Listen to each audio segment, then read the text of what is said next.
اعوذ باللہ من الشیطان الرجیم بسم اللہ الرحمن الرحیم رب اشرح لی صدری ویسر لی امری واحلل عقدۃ من لسانی یفقہوا قولی ربی زدنی علما ربی زدنی علما ربی زدنی علما۔ السلام علیکم ورحمۃ اللہ وبرکاتہ۔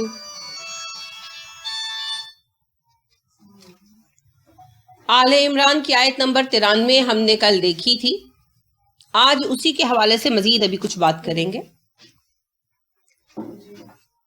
آیت نمبر 93 میں کیا پڑھا ہم نے؟ کل الطعام کان حلا لبنی اسرائیل الا ما حرم اسرائیل علی نفسہ من قبل ان تنزل التوراۃ۔ تمام کھانے پینے کی اشیاء جو تم پر حلال ہے بنی اسرائیل پر بھی حلال ہی تھیں، سوائے ان چند چیزوں کو جن کو یعقوب علیہ السلام نے اپنے اوپر ممنوع قرار دے لیا تھا، اور یہ واقعہ بھی توریت کے نزول سے پہلے کا ہے۔ کل کہہ دیجئے فَأْتُوا بِالتَّوْرَاةِ، توریت لے آؤ، فَتْلُوہا، اور پڑھو اس کو، ان کنتم صادقین، اگر تم سچے۔ اس میں آپ دیکھیے کہ ایک بات تو جو ہم نے سمجھی وہ یہ ہے کہ سب چیزیں حلال ہیں جب تک ان کی حرمت کی دلیل موجود نہ ہو۔ دوسری بات یہ ہے کہ حلت و حرمت کے قوانین اللہ بنائیں گے، کوئی دوسرا نہیں بناتا۔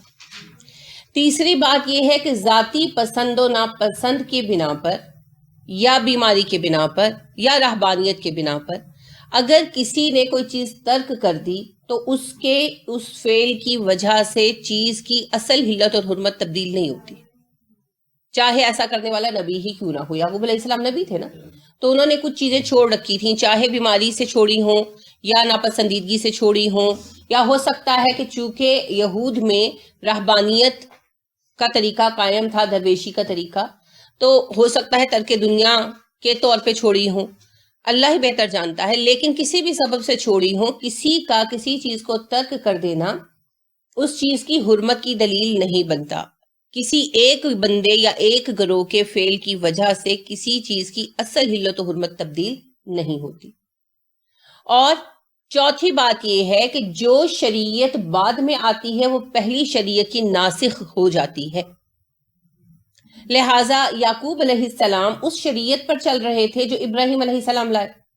ابراہیم علیہ السلام کی شریعت، یعنی جو کتاب ابراہیم علیہ السلام کو ملی، وہ گم کر دی ان لوگوں نے۔ لہٰذا جب یہ یوسف علیہ السلام کے بعد مصر میں تھے تو ان کے پاس کوئی ٹیکسٹ موجود نہیں تھا، کوئی بک موجود نہیں تھی، تو پھر موسیٰ علیہ السلام آئے اور نئی کتاب ملی، توریت۔ تو توریت بعد میں آئی تو اس نے پچھلی شریعت کو منسوخ کر دیا، جیسے قرآن نے توریت اور انجیل کو منسوخ کر دیا، تو جو نئی شریعت آئے گی اس پر عمل ہوگا۔ پانچویں بات یہ ہے کہ جو امت جس نبی کی فالوور ہے وہ اسی کو فالو کرے گی، ٹھیک ہے، وہ دوسرے انبیاء کو فالو نہیں کرے گی۔ یہ 5 باتیں تو ہم نے دیکھ لی۔ اب ایک اہم بات میں آپ کو بتاتی ہوں کہ بنی اسرائیل نے حلال و حرام میں جو تبدیلیاں کی ان کو قرآن میں 3 جگہوں پر بیان کیا گیا ہے۔ ایک یہ جو آپ پہلا پڑھ رہے ہیں، آل عمران کی آیت نمبر 93، پھر سورہ نساء کی آیت نمبر 160 میں بیان کیا گیا۔ سورہ نساء کی آیت نمبر 160 میں اللہ ارشاد فرماتے ہیں کہ بنی اسرائیل کے جرائم کی بنا پر ہم نے ان پر بہت سی ایسی پاک چیزیں حرام کر دیں جو پہلے ان کے لیے حلال تھی، ٹھیک ہے۔ تو اس کا مطلب یہ نہیں کہ اللہ نے حرمت کے قوانین نازل کر دیے، ایسا نہیں ہوا، بلکہ جرائم کی بنا پر سزا کیا ملی؟ انہوں نے اللہ رب کریم کے احکامات کو چھوڑ کر اپنے ربیوں کی باتیں ماننا شروع کر دی، اپنے عالموں کی، تو ان کے عالموں نے اپنے مفادات کے لیے کئی حلال و حرام کے نئے قوانین وضع کر دی، اور اللہ نے اسے ان کی سزا قرار دیا، ٹھیک ہے۔ اسی طرح تیسری جگہ ہے سورہ انعام آیت نمبر 146، اس میں اللہ ارشاد فرماتے ہیں وہ لوگ جو یہودی بن گئے ان پر ہم نے سب ناخنوں والے جانور حرام کر دیے، گائے اور بکری کی چربی حرام کر دی، سوائے اس کے جو گائے یا بکری کی پیٹھ یا آنتوں یا ہڈی کے ساتھ لگی رہ جائے کہ جسے اتارنا ممکن نہ ہو۔ یہ سب کچھ ہم نے ان کی سرکشی کی سزا کے طور پر کیا تھا۔ ہم جو بیان کر رہے ہیں سچ بیان کر رہے ہیں۔ یہاں بھی وہی بات ریپیٹ کی گئی کہ جانور، آپ کو پتہ ہے نا، جو جانور ہوتے ہیں کئی جن کے ناخن لمبے ہوتے ہیں، جیسے شتر مرغ ہے، کاز ہے، مرغابی جسے آپ کہتے ہیں، بدخیں ہیں، یہ لمبے ناخنوں والے جانور ہیں، تو یہ بنی اسرائیل نہیں کھاتے تھے کہ جی ہم پر حرام ہے۔ اب اللہ کیا بتا رہے سورہ انعام میں، حرام تھے نہیں، ہم نے حرام نہیں کیے تھے، ان کے عالموں نے جھوٹ موٹ اپنے کسی نہ کسی مفاد کے لیے کسی نہ کسی چکر میں پڑھ کر ان پر یہ چیزیں حرام کر دیں، انہوں نے انہیں مان لیا، تو یہ بھی ہماری طرف سے سزا تھی ان کے لیے، ٹھیک ہے۔ اسی طرح دوسری چیز بیان کی گئی گائے اور بکری کی چربی۔ اب آپ کو پتا ہے گائے بکری حلال ہے تو ان کی ہر چیز حلال ہے، لیکن ان لوگوں نے، ان کا کوئی نہ کوئی مقصد رہا ہوگا، کوئی نہ کوئی فائدہ رہا ہوگا۔ عام طور پر ہمیشہ یاد رکھیں خرابی آتی ہے پولیٹیکل سسٹم سے، اور پولیٹیکل سسٹم کو رن کرنے والے بزنس مین ہوتے ہیں، لہٰذا سارے چکر کاروبار کی بنا پر چلتے ہیں دنیا میں۔ بڑے بڑے جو معاملات پیش آتے ہیں نا، آپ دیکھیے کہ امریکہ جو اس وقت سپر پاور ہے اس کی گورنمنٹ جو یہودی کاروباری ہیں، بڑے بڑے 10 بڑے کاروبار ہیں ان کے، تو ان کی رائے کے بغیر فیصلے نہیں کرتی امریکہ کی گورنمنٹ۔ کیوں نہیں کرتی؟ ان کے ساتھ ان کی پوشیدہ میٹنگز ہوتی ہیں اور پھر ڈسکشنز ہوتی ہیں، پھر اس کے بعد بڑے بڑے وہ اپنے جو ہے نا اپنی پالیسیز جو ان کی بنتی ہیں ہر سال کی، وہ تب بنتی ہیں کیونکہ وہ انہیں قرضہ دیتے ہیں۔ تو دنیا کو اصل میں رن کرنے والے لوگ ہوتے ہیں تاجر لوگ، تو ہمیشہ پیچھے تجارتی مقاصد ہوتے ہیں۔ اب جس وقت میں ان پر چربی کو علماء نے حرام، ان کی علماء نے حرام قرار دیا، پتہ نہیں پیچھے کیا چکر ہوگا، وہ ہمیں پورا بیک گراؤنڈ نہیں پتا، لیکن چربی بھی انہوں نے اپنے اوپر حرام قرار دی، ٹھیک۔ تو اس سے ہمیں 2 باتیں پتہ چلتی ہیں۔ پہلی بات کہ انہوں نے حلت اور حرمت کے جو قوانین میں تبدیلی کی وہ اندھا دھند پیروی کی وجہ سے کی، کہ حضرت یعقوب علیہ السلام نے کچھ چیزوں کو چھوڑ رکھا تھا، ہو سکتا ہے ان کو پسند نہ ہو سکتا ہے ان کو سوٹ نہ کرتی ہوں، یعنی انہیں الرجی وغیرہ ہو، اور یہ بھی ہو سکتا ہے کہ انہوں نے راہبانیت کی وجہ سے چھوڑی ہو، کیونکہ یہود میں ترک دنیا باقاعدہ طور پر اپنایا گیا اور اللہ رب کریم نے منع نہیں کیا، اسلام یعنی رسول اکرم صلی اللہ علیہ وسلم کے زمانے میں آ کر منع کیا۔ تو ہو سکتا ہے کہ رہبانیت کی بنا پر چھوڑی ہو، لیکن سبب کچھ بھی ہو، کسی کے کوئی چیز ذاتی طور پر چھوڑ دینے سے اس چیز کی اصل حلت اور حرمت تبدیل نہیں ہوتی۔ جیسا کہ ہمارے نبی کریم صلی اللہ علیہ وسلم نے ہمیں بار بار یہ چیز بتائی کہ آپ لہسن اور پیاز نہیں کھاتے تھے، تو آپ نے بار بار کہا، یعنی اس کی کئی احادیث ہیں کہ آپ صلی اللہ علیہ وسلم نے ریپیٹڈلی کہا کہ میں نہیں کھاتا مگر یہ حلال ہے، تم لوگ کھایا کرو۔ تو ایک صحابی نے آپ صلی اللہ علیہ وسلم سے جب یہ کہا کہ آپ نہیں کھاتے تو میں بھی نہیں کھاتا، تو آپ صلی اللہ علیہ وسلم نے کہا کہ جن سے میں بات کرتا ہوں تم ان سے بات نہیں کرتے، یعنی کہ میں فرشتوں سے، جبرائیل سے براہ راست مخاطب ہوتا ہوں، تو میں اس وجہ سے نہیں کھاتا، تمہیں ایسی پابندی نہیں ہے۔ تو آپ صلی اللہ علیہ وسلم نے بار بار یہ بات بتائی۔ اسی طرح ایک مرتبہ مسجد نبوی میں آپ صلی اللہ علیہ وسلم تشریف فرما تھے، تو آپ کی ایک انصاری صحابی آپ کے لیے سالن لے کر آئے، تو سالن کے اوپر کچا پیاز کاٹ کر ڈالا گیا تھا، جیسے بعض سالنوں پر ہم بھی ڈال لیتے ہیں۔ تو آپ صلی اللہ علیہ وسلم نے کہا کہ اس پر پیاز ہے تو میں نہیں کھاؤں گا، باقی لوگ کھا لیں۔ تو انہوں نے کہا اللہ کے نبی صلی اللہ علیہ وسلم کیا پیاز منع ہے؟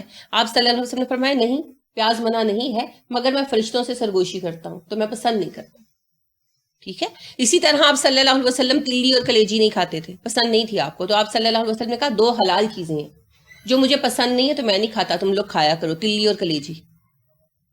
تو آپ صلی اللہ علیہ وسلم گردے بھی نہیں کھاتے تھے، آپ صلی اللہ علیہ وسلم اوجڑی بھی نہیں کھاتے تھے، گوہ بھی نہیں کھاتے تھے، لیکن یہ آپ ناپسندیدگی کی بنا پر آپ کو پسند نہیں تھی تو نہیں کھاتے تھے۔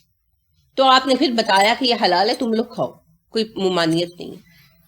تو کسی انسان کی پسند اور ناپسند سے حلت اور حرمت کے قوانین تبدیل نہیں ہوتے، حلال ہے تو وہ چیز حلال ہی ہے۔ لہٰذا یعقوب علیہ السلام نے اگر وہ چیزیں چھوڑ رکھی تھیں تو وہ ان کا ایک ذاتی فیصلہ تھا، اس سے حلت اور حرمت کے قوانین نہیں بنتے، لیکن انہوں نے یعقوب علیہ السلام کے بعد اسے دین کا حصہ بنا لیا، یہاں تک کہ موسیٰ علیہ السلام آئے اور موسیٰ علیہ السلام نئی شریعت لائے اور اس میں ان ساری چیزوں کی حلت بھی آ گئی، مگر پھر بھی انہوں نے اللہ کی شریعت پر آبا پرستی کو ترجیح دی نا، یعقوب علیہ السلام کو فالو کیا یہ کہہ کر کہ بھئی وہ ہمارے بڑے تھے، وہ نہیں کھاتے تھے، اللہ کے قانون کو نہیں مانا۔ ایک تو تبدیلی کا سبب یہ بنا، اور دوسرا سبب کیا بنا اس حلت و حرمت کے قوانین کی تبدیلی کا؟ ان لوگوں کو اللہ کی طرف سے یہ سزا ملی، ان لوگوں نے اپنے علماء کی اندھا دھند پیروی شروع کر دی نا، اندھا دھند پیروی شروع کر دی. میں نے آپ سے عرض کیا نا کہ جب عدی بن حاتم آئے رسول اکرم صلی اللہ علیہ وسلم کے پاس اور کچھ دن رہے اور مختلف ڈسکشنز ہوئیں، تو عدی عیسائی تھے مذہباً، تو آپ صلی اللہ علیہ وسلم نے ان پر یہ آیت تلاوت کی کہ جو یہودی اور عیسائی ہو گئے ہیں وہ لوگ اپنے ربیوں کی عبادت کرتے ہیں. تو عدی کہنے لگے کہ ہم تو اپنے ربیوں کی عبادت نہیں کرتے. آپ صلی اللہ علیہ وسلم نے کہا کیوں، کیا تم اپنے علماء کے حلال کردہ کو حلال اور حرام کردہ کو حرام نہیں مانتے؟ انہوں نے کہا ایسا تو ہم کرتے ہیں. تو آپ صلی اللہ علیہ وسلم نے فرمایا یہی اللہ کو چھوڑ کر ربیوں کی عبادت کرنا ہے. تو یعنی کیا پتا چلا کہ جو چیز ان کے ربی کہہ دیتے، ان کے عالم کہہ دیتے حلال ہے وہ کہتے حلال ہے، جو کہہ دیتے حرام ہے وہ مان لیتے حرام ہے بغیر دلیل کی. اور حلت و حرمت کا قانون صرف اللہ کے پاس ہے. تو انہوں نے دنیا پرستی میں پڑھ کر اپنے عالموں کو سب کچھ مان لیا اور اپنی قانون کی کتاب توریت کو چھوڑ دیا، جس کی وجہ سے پھر اللہ نے ان پر یہ سزا مسلط کی کہ ان کے عالموں نے ان کی زندگی کو مشکل کر دیا. ان پر طرح طرح کی پابندیاں لگا دی، یہ نہیں کھانا یہ نہیں کھانا. لہٰذا اللہ نے بیان کیا نا کہ ہم نے ان پر سورہ انعام کی آیت نمبر 146 میں کہ ہم نے ان پر ناخنوں والے جانور اور گائے اور بکری کی چربی حرام کر دی ان کی سرکشی کے سزا کے طور پر. تو اصل میں اللہ نے کتاب میں حرمت نہیں اتاری، ان کے عالموں نے ان کو کہا حرام ہے اور اللہ نے ان کو عقلیں ان کی بند کر دی، تو انہوں نے اس حرمت کو تسلیم کر لیا بغیر دلیل کے، اور اس سے ان کی زندگی بہت مشکل ہو گئی، یہ مصیبت میں پڑے. تو دوسرا سبب پھر کیا بنا؟ اللہ رب کریم کی طرف سے سزا. تو تحریم دو طرح سے ہوتی ہے گویا. ایک تو وہ حرمت ہے جو اللہ رب کریم قرآن میں کتاب میں اتارتے ہیں، وہ اصول ہے کہ سب کچھ حلال ہے، یہ دو چار چیزیں حرام ہیں، وہ انسان کے فائدے کے لیے ہیں، رحمت ہے. ان میں بہت سارے نقصانات ہیں، جیسے آپ کو پتا ہے کہ سور کے گوشت سے بہت سارے فزیکل نقصانات پیدا ہوتے ہیں. سور کا تذکرہ جب آئے گا تو تفصیل ہم دیکھیں گے ان کو. آج سائنٹسٹ اس بات کو مانتے ہیں کہ سور کا گوشت کھانے سے بہت ساری ایسی فزیکل بیماریاں پیدا ہوتی ہیں جو ویسے نہیں ہوتی، صرف سور کھانے والوں میں ہی ہوتی ہیں. ایک مثال اب یہ سوائن فلو ہی لے لے، وہ سور کو ہونے والا فلو ہے، انسان اسے برداشت نہیں کر سکتا، لیکن وہ انسان کے اندر کیسے آتا ہے؟ جب سور کا گوشت کھایا جاتا ہے، اور ناقابل علاج ہے، ابھی تک انسان اس سے نمٹ نہیں پایا. اور بھی کئی طرح کی چیزیں ہیں، سوائن فلو تو نئی چیز ہے نا، تو وہ پھر جب سور کا ہم تذکرہ آگے پڑھیں گے قرآن میں تو اس کو پھر تفصیلاً دیکھیں گے. تو اللہ رب کریم نے جن چیزوں کو باقاعدہ کتاب میں شریعت میں حرام قرار دیا ہمارے فوائد کے لیے دیا، ہمیں اس کے نقصان سے بچانے کے لیے حرام قرار دیا. جیسے مردار کو حرام قرار دیا، تو آپ کو پتا ہے کہ جب کوئی جانور خود مر جاتا ہے تو اس کا خون وغیرہ اس کے اندر ہی رہ جاتا ہے، تو خون کے اندر سارے جراثیم ہوتے ہیں. آج تو ہم جانتے ہیں، آپ کو پتا ہے کہ خون اگر کسی کو لگانا پڑے تو کتنے ٹیسٹ ہوتے ہیں. خون نہ صرف میچ کیا جاتا ہے بلکہ جو ڈونر ہے اس کا پورا کمپلیٹ بلڈ ٹیسٹ کیا جاتا ہے، اس سے کوئی بیماری تو نہیں، کیونکہ جو بیماری اس کو ہے وہ بیماری اس کو بھی لگ جائے گی جس کو بلڈ دیا جا رہا ہے. تو اگر جانور مرا خود بخود کسی بیماری سے مرا نا، تو وہ بیماری کی جو جراثیم اس کے اندر ہیں، اس بکرے کے اندر، اس گائے کے اندر، وہ سارے ہم انہیل کر لیں گے، ہم سارے جو ہے اپنے اندر لے جائیں گے. انہیل کرنا تو خیر سانس کے ذریعے ہوتا ہے، ہم اپنے اندر انٹیک کر لیں گے ان کا، کس طرح سے؟ بلڈ کے ذریعے. اسی لیے کہا گیا کہ مردار جانور مت کھاؤ. تو یہ اللہ کی رحمت خصوصی ہے ہماری حفاظت کے لیے. لیکن دوسری صورت سزا ہے، وہ اللہ کی طرف سے احکامات نہیں اترتے. جب انسان جاہل ہو کر کتاب کو چھوڑ دیتے ہیں، امتیں اپنی کتاب سے کنارہ کشی کر لیتی ہیں، تو پھر ان کے عالم بغیر دلیل کے ان پر فائدہ مند چیزیں بند کر دیتے ہیں، جس کی وجہ سے ان کی زندگی مشکل ہو جاتی ہے. ٹھیک ہے، یہ دو بنیادی سبب تھے یہود کے ہاں حلال اور حرام کی تبدیلی کے، اور ہمارے ہاں بھی یہی اسباب بنتے ہیں. لوگوں نے جو اپنے اپنے حلال و حرام کے کیے ہوئے ہیں نا، وہ اسی وجہ سے ہیں کہ جی ہمارے بڑے نہیں کھاتے تھے، ہمارے خاندان میں نہیں کھاتے، ہماری فیملی میں نہیں پکتا، ہمیں منع ہے. اور یا پھر دوسری صورت یہ ہوتی ہے کہ فلاں پیر صاحب نے منع کیا ہے، فلاں بابا جی نے منع کیا ہے، یہ دوسری صورت ہوتی ہے. تو یہ دونوں ہی چیزیں جائز نہیں ہیں. ٹھیک ہے، حلال و حرام وہی ہے جو اللہ رب کریم نے بیان کیا ہے. ان لوگوں نے اونٹ اور خرگوش کو خصوصیت سے موضوع بنایا ہوا تھا، کیونکہ رسول اکرم صلی اللہ علیہ وسلم نے جب ان چیزوں کی حلت بیان کی تو انہوں نے یہ مسئلہ اٹھایا کہ یہ جو ہے نا آپ کے ہاں آپ کے نبی صلی اللہ علیہ وسلم بتاتے ہیں کہ اونٹ اور خرگوش جو ہے وہ حلال ہے، تو یہ تو حرام ہے۔ اب آپ دیکھیے کہ آیت نمبر 93 جو ہم پڑھ رہے ہیں، اس میں اللہ رب کریم فرما رہے ہیں قُلْ فَأْتُوا بِالتَّوْرَاةِ فَاتْلُوهَا إِن كُنتُمْ صَادِقِينَ، ان سے کہیے تورات لے آؤ، پڑھ کے سنا دو اگر تم لوگ سچے ہو۔ ٹھیک ہے، اب یہاں آپ یہ دیکھیے کہ ان کی حرمت کا حکم آج تورات میں موجود ہے۔ بائبل تورات اور انجیل کا کمبائن ایڈیشن ہے۔ اس کے دو حصے ہیں، عہد نامہ قدیم، عہد نامہ جدید، old testament, new testament. Old testament کہتے ہیں تورات کو، تو تورات میں آج یہ بیان پایا جاتا ہے۔ لہٰذا کتاب الاخبار چیپٹر نمبر 11 ورس نمبر 2 اور 6، اور کتاب استثناء چیپٹر نمبر 14 اور آیت نمبر 7، ٹھیک ہے، ورس نمبر 7، جس میں یہ بیان پایا جاتا ہے کہ اونٹ اور خرگوش اور صافان جو ہے وہ حرام ہے۔ اب اللہ رب کریم نے کہا ان سے کہو پڑھ کر لائیں اور سنا دیں۔ اس دونوں باتوں میں پھر کیسے مطابقت ہوگی؟ ایسے کہ یہ تب موجود نہیں تھا، ہے نا، کیونکہ جب اس وقت رسول اکرم صلی اللہ علیہ وسلم کے عہد میں یہ آیت پڑھ کر سنائی گئی تو یہ تورات میں لکھا ہوا ہوتا تو یہودی لے نہ آتے، پڑھ کے سنا نہ دیتے، تو معاذ اللہ وہیں پر جھوٹ اور سچ ہو جاتا کہ بھئی رسول اکرم صلی اللہ علیہ وسلم تو غلط بات کہہ رہی تو تورات میں لکھا ہوا ہے۔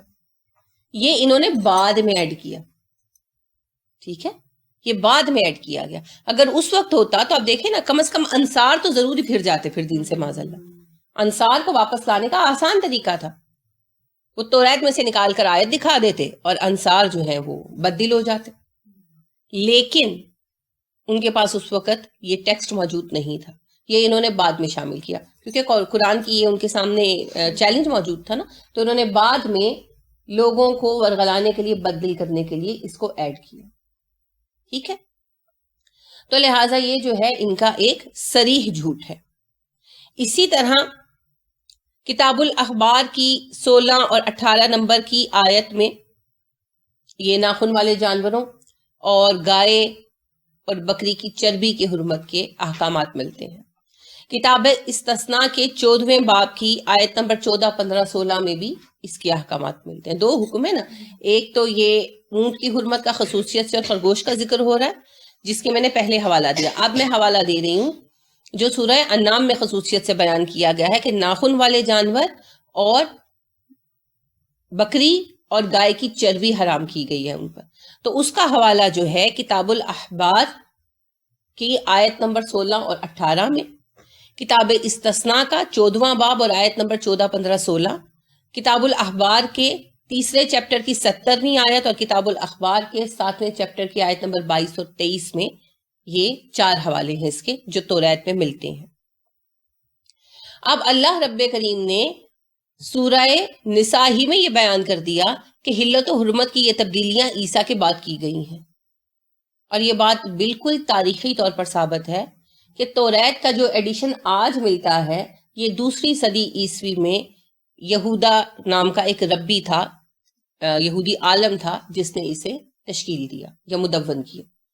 تورات ان کے پاس کتابی شکل میں کہیں موجود نہیں تھی۔ آپ کو یاد ہوگا جب ہم نے عیسیٰ علیہ السلام کا تذکرہ پڑھا ابھی آل عمران کے آغاز میں، تو میں نے آپ سے عرض کیا تھا کہ عیسیٰ علیہ السلام کے لیے بھی کہا گیا کہ کتاب دی گئی، اور یحییٰ کے لیے بھی کہا گیا کتاب دی گئی۔ تو میں نے آپ سے عرض کیا تھا کہ عیسیٰ اور یحییٰ علیہ السلام کو تورات یاد تھی، خصوصاً یحییٰ علیہ السلام کو پوری تورات یاد تھی، ان کے لیے خصوصیت تھی۔ ایسا اہتمام اسی لیے کیا گیا تھا کہ تورات کہیں کتابی شکل میں موجود نہیں تھی، اور پوری تورات یہود گوا چکے تھے، کوئی حصہ کسی کو یاد تھا، وہ بھی عالموں کی حد تک۔ تو عیسیٰ علیہ السلام کے اٹھا لیے جانے کے بعد 2 صدی کے آخری زمانے میں ایک عالم تھا یہودا، یہودی عالم تھا، اس کا نام بھی یہودا تھا۔ یہودا آپ کو پتا ہے نا کہ یہودی نام ہی اس وجہ سے پڑا کہ یہودا حضرت یوسف علیہ السلام کے سب سے بڑے بھائی تھے، ان کی اولاد نے بہت برکت پائی، بہت تعداد میں بڑھ گئے، تو یہ یہودی کہلانے لگے، تو یہودا نام ہے اصل میں۔ تو یہودا ایک عالم تھے 2 صدی عیسوی کے، عیسیٰ علیہ السلام کے اٹھائے جانے کے 200 سال کے آخر میں یہ موجود تھے۔ تو انہوں نے اپنی یادداشت کے بنا پر جتنی ان کو توریت یاد تھی وہ لکھی، اور ساتھ میں اس کی کچھ تشریحات بھی لکھی. اسی کتاب کو آج توریت مانا جاتا ہے. پھر اس میں بعد میں لوگوں نے تبدیلیاں بھی کی، خود انہوں نے بھی بیچ میں تشریحات لکھی تھی. اب یہودا ربی نے جو تشریحات لکھی ان کو بھی حصہ بنا لیا گیا، جو انہوں نے اقوال لکھے ان کو بھی توریت کا حصہ مان لیا گیا، بعد والے ربیوں نے جو ایڈیشنز کیے وہ بھی مان لیا گیا. لیکن جس وقت پھر کاؤنسل بیٹھی، مسیحی کاؤنسل بیٹھی، اور توریت اور انجیل فائنل کیے گئے کہ یہ صحیح توریت ہے اور یہ صحیح انجیل ہے، اور کئی ایڈیشن تھے، یعنی کہ 1000 سے مجھے 2600 مختلف جو ہے نا نسخے موجود تھے جو بالکل ایک دوسرے سے مختلف تھے. تو پھر ان میں سے فیصلہ کیا گیا کہ اصل توریت یہ ہے اور اصل انجیل یہ ہے. تو اپنی مرضی سے مانا گیا نا، اصل نسخہ کسی کے پاس نہیں تھا. میری توریت، تمہاری توریت، اس کی توریت، یہ صورتحال تھی. تو اس میں سے انہوں نے پھر یہودا ربی، یعنی جو ان کے عالم یہودا تھے، ان کی لکھی ہوئی توریت کو اوریجنل توریت مانا. وہ اوریجنل ٹیکسٹ ہے نہیں تھا، اور وہ بھی عیسیٰ علیہ السلام کے اٹھا لیے جانے کے 200 سال بعد تقریباً یہ مدون ہوا. ٹھیک ہے، 200 سال کے آخری حصے میں. اب بات یہ ہے کہ یہی اللہ رب کریم نے بیان فرمایا سورہ نساء میں. اللہ رب کریم نے یہ بات جب بیان فرمائی نا سورہ نساء کی آیت نمبر 160 میں کہ بنی اسرائیل پر بطور سزا ہم نے بہت ساری پاک چیزیں حرام کر دی، تو سورہ اس کی اگلی آیت 161 میں ساتھ یہ بیان کیا کہ یہ تبدیلیاں عیسیٰ کے اٹھا لیے جانے کے بعد انہوں نے دین میں کی. تو لہٰذا یہ بالکل درست بات ہے. تو انہوں نے پہلی بات تو یہ ہے کہ جو یہ چربی کی حرمت اور ناخن والے جانوروں کی حرمت ہے یہ بھی خود کی، اور یہ عیسیٰ علیہ السلام کے بھی اٹھائے جانے کے بعد ہوئی. اگر یہ توریت کا حصہ ہوتی تو موسیٰ علیہ السلام کے ساتھ آتی نا، یہ تو انہوں نے خود تبدیلی کی. اور جو یہ اونٹ اور گوشت، خرگوش کا گوشت حرام ہے، اونٹ اور خرگوش حرام ہے، اس کا جو حکم ہے وہ توریت میں رسول اکرم صلی اللہ علیہ وسلم کے زمانے تک موجود نہیں تھا. ورنہ یہ لے آتے اور یعنی کہ ناچتے خوشی سے کبھی کوئی تو بات ملی ہمیں پیش کرنے کو. یہ انہوں نے جھوٹ بھی جو ایڈ کیا یہ آپ صلی اللہ علیہ وسلم کے بعد کیا. ٹھیک ہے، تو یہ وہ بنیادی اس کے متعلق باتیں ہیں جو میں آپ سے عرض کرنا چاہتی تھی. کہ پہلی بات یہ ہے کہ ان کی اس بدعمالی کو قرآن میں 3 جگہوں پر بیان کیا گیا، اور اس کے متعلق خود ان کی کتاب شاہد ہے کہ یہ ان کی اپنی ذاتی پیدا کردہ تبدیلیاں ہیں. حرمت اگر اللہ کی طرف سے ہوگی تو وہ باعث رحمت ہوگی، اور اگر اللہ کے حکم کے بغیر حلال چیزوں کو حرام کیا گیا تو وہ پھر اللہ کی طرف سے سزا ہے. ٹھیک ہے.